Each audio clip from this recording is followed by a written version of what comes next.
దిగువ ఇవ్వబడిన దత్తాంశం యొక్క పరిధి, బాహుళకం మరియు మధ్యగతం యొక్క సగటు ఎంత?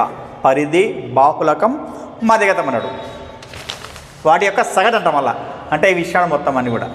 మరి పరిధి అంటే అర్థమేమనుకో వ్యాప్తి అని చెప్పి అర్థం. వ్యాప్తి అంటే అర్థమేమనుకో గరిష్ట సంఖ్య మైనస్ కనిష్ట సంఖ్య, లేదంటే గరిష్ట అంశము మైనస్ కనిష్ట అంశం. మరి వీటిలో గరిష్ట వ్యాప్తి లేక పరిధి అంటే మనకు గరిష్టం అంటే ఏది తీసుకోవచ్చు మనం అంటే 19 ఉంది. ఏమి కనిష్టం వచ్చేసి ఏది ఉంది అంటే 2 ఉంది. 19 మైనస్ 2 అంటే ఎంత వస్తుంది? 17 అనమాట. వ్యాప్తి వచ్చేసింది. తర్వాత బాహుళకం అన్నాడు. మరి బాహుళకం అంటే మనకు రిపీటెడ్ వాల్యూ. మరి రిపీటెడ్ వాల్యూ ఏది ఎక్కువగా ఉందంటే అబ్జర్వ్ చేస్తే మనకు వీటిలో వచ్చేసి 4 3 టైమ్స్ ఉంది.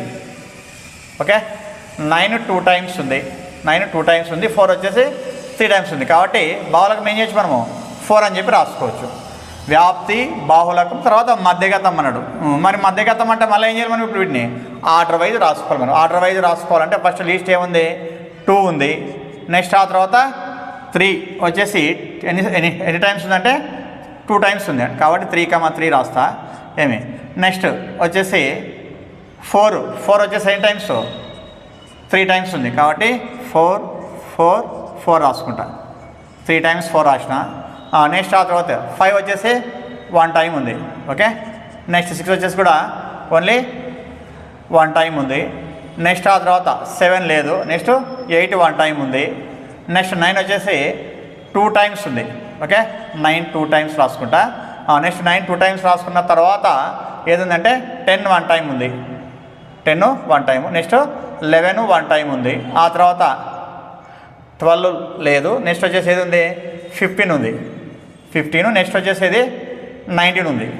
ఓకే, 19 అంటే ఇప్పుడు మనం ఎన్ని ఉన్నాయి మనకి పరిశీలన అంశాలు అంటే మనకు 1 2 3 4 5 6 7 8 9 10 11 12 13 14 15 ఉన్నాయి. ఇక్కడ కూడా చూద్దాం. మరి ఇక్కడ కూడా 15 ఉన్నారు మనకు. 1 2 3 4 5 6 7 8 9 10 11 12 13 14 15 ఉన్నాయి. మరి 15 అన్నప్పుడు మిడ్ వాల్యూ ఏది వస్తుంది మనకి అంటే ఏం తీసుకోవాలి? మిడ్ వాల్యూ వచ్చేసి మనకు 8 తీసుకోవాలి మనం. అంటే ఇటువైపు 7 అటువైపు 7 ఉంటాయి, మధ్యలో 8 ఉంటుంది. 8th టర్మ్ అని చెప్పాను అంటే 8th పరిశీలనాంశం అని చెప్పని అర్థం. అంటే అప్పుడు మనం 1 2 3 4 5 6 7 ఇది 7. నెక్స్ట్ ఇటువైపు 1 2 3 4 5 6 7 ఇటువైపు 7. ఇదే మిడిల్ అవుతుంది. ఇదే ఏమవుతుంది మనకు? మధ్యగతం అవుతుంది. కాబట్టి 6 ఏమవుతుంది? మధ్యగతం అవుతుంది. ఇప్పుడు ఈ మూడిటి యొక్క సగటు అన్నాడు. అంటే అర్థమే మనకు 17 + 4 + 6/3 అనమాట. 17 + 4 ఎంత? 21 మనకి. ఓకే, 21 + 6 ఎంత? 27/3. అంటే 3 1 3 9 అంటే ఇది 9 అనమాట. మరి 9 అన్నప్పుడు ఆప్షన్లో మనకు చూసినామంటే ఏదంటే 4th option is the right answer అనమాట.